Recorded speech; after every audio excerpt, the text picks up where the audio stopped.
The sign here, the sign on this cap. Let me tell you the story about this sign. When the Lagos State governorship election was conducted on January 9th, 1999, Tinubu was declared the winner. Could you notice that on the day he was swearing in his commissioners and special advisors, there was no such sign on his cap? I present with confidence my honorable commissioners and other members of my formidable team. They are all men and women of integrity, proving competence and goodwill. Then, some years later, this sign emerged. So, there are two parts to the story of this cap and the sign. The first one started in 1993. After Babangida stepped down as head of state, he appointed Ernest Shonokon to be the interim head of state. But just 83 days after Shonokon took over, Abacha took power from Shonokon. Fellow Nigerians, consequently, the following decisions come into immediate effect. The state executive councils are dissolved. All local governments stand dissolved. The National Electoral Commission is hereby dissolved. All processions in any part of the country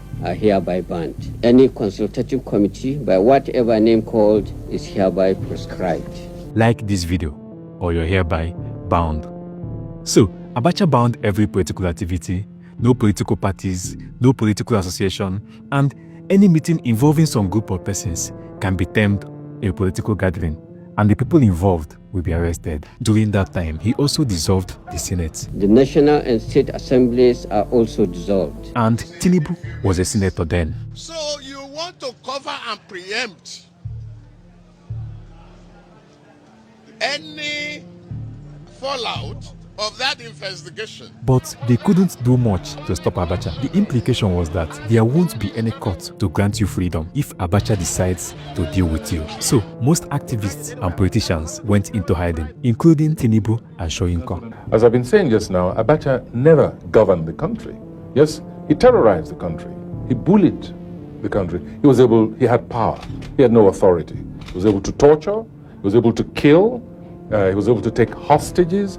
But he never governed the country. But remember, before Abacha took power in November 1993, there was an election in June 1993, which everybody believed that Abiola won. But Babangida, who was the head of state then, annulled the election. After cancelling the election, there was massive protest in Nigeria. Tensions in Nigeria grew for presidential elections, which were annulled by the military after the People's Choice, Moshood Abiola, appeared to win. His ambitions were thwarted by the general's intervention. The unrest set a pattern for what was to come, as disillusionment and anger swept the country. Riots, particularly in the towns and villages of the southwest.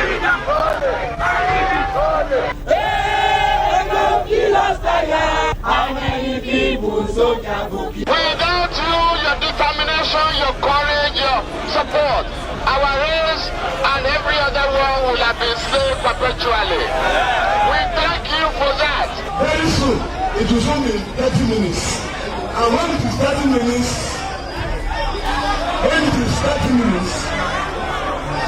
we are going to make sure that we bring down Lagos and government.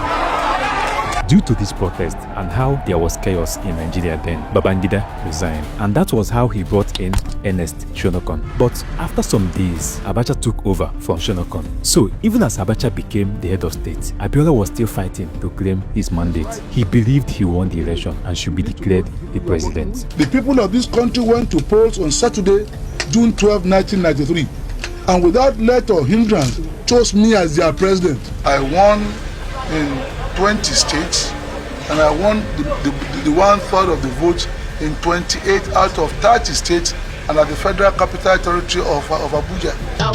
For this life, so palava. I tire for this problem, I tire for life, Guinea. No work, no food, no house, no life. Abiola na the hope, SDP na the party to solve our problem and better our life. MKO, MKO, MKO, action!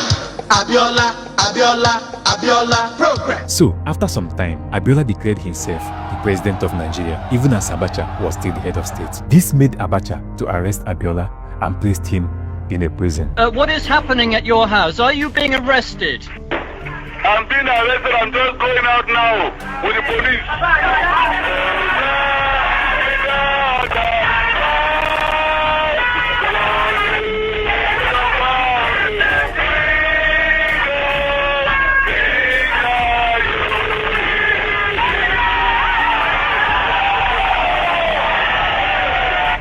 You see, there's a large crowd here, and I was being escorted out to detention by singing the national anthem. Why are they arresting you?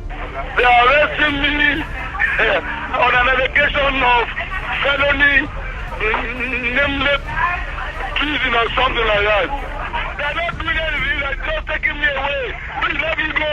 You know, I'm delaying them. And then every politically conscious Nigerian stood up against Abacha, because not just that he banned political activities, he also arrested those who were against his takeover of power. And if they continue to allow him to do so, it means nobody can speak against his government. So they secretly came together in May 1994 and formed a group called NADECO, National Democratic Coalition. Tinubu, Anthony Enahoro, Soyinka, Chukwuemeka Ezife, Chief Bola Ige, and more than 100 members, they all worked in different capacities in the group. The aim of the group was to pressure Abacha to step down and to also push for Abiola to be given his mandate. It was more like an anti-military and pro-democracy movement. But creating such a group was against the earlier warning Abacha gave that every political association had been banned. So the group was having their meetings and everything in secret, until Abacha decided to pick them all up. The few unlucky ones were arrested, while many others went into hiding. In order not to be arrested, that was how they came up with an escape line called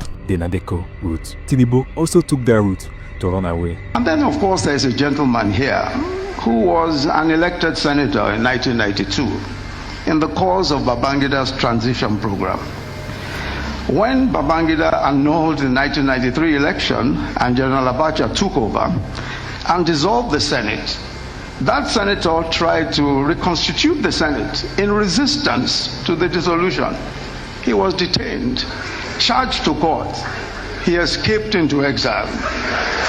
Most of the politicians then who were against Abacha escaped and went into exile then through the same NADECO route. The president of now also went through that route. Tinubu went through that route? Went through that route, yes, to escape with a what is it called now? This thing that Muslims wrap around their head, you know. Lawani, the turban. Yeah. Yeah, you had to disguise when they were looking for him. They all came back when Abacha died. Even years after Abacha, that particular route has been the escape line out of Nigeria for politicians who want to escape into exile. What does this NADECO route look like? Back then, if you want to escape arrest and go into exile outside Nigeria, there is no need going to the airport to escape from there. That would be the worst mistake to make, because once you get to the airport and submit your documents, you have already exposed your identity. The immigration office might have informed their officers about a person declared wanted. So if they can't identify you by face, they would identify you by your documents, and they would alert the authorities for your arrest. So what these men were doing those days was to take that NADECO route. From Ota, they take a bike down to Idiroko border and through the bush from Idiroko to Benin Republic, and then cross over to Togo. From Togo, through the unfamiliar paths, and find their way to Accra, Ghana. Then take a flight in Ghana to either USA or UK, depending on the person's plan and destination. But apart from escaping through this route, the group also learned how to disguise and survive political hostility. Thanks to Achiwaju Bola Ahmed Tinubu, I went to him one day and I said, look, I need a bulletproof vehicle. And he told me what to do. One of the things he told me is, go and get many used cars, different colors, different shapes, different.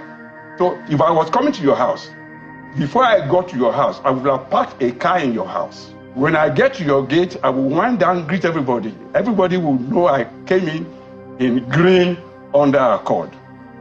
Nobody will know that I had maybe a Mercedes-Benz or a Toyota parked in your house in a different color, and I will escape, all windows wound up, without anybody knowing I'd left your house. And so, many years after this struggle, Tinubu began to wear this sign on his cap. And especially in the spirit of new dawn of a renewed hope, our government understands your problems. We share your plight and identify with your aspirations. We promise you that we shall respond positively to all your needs. The meaning he gave to the cap was that the sign is a mark of the shackles he went through. The sign on this cap is broken shackle.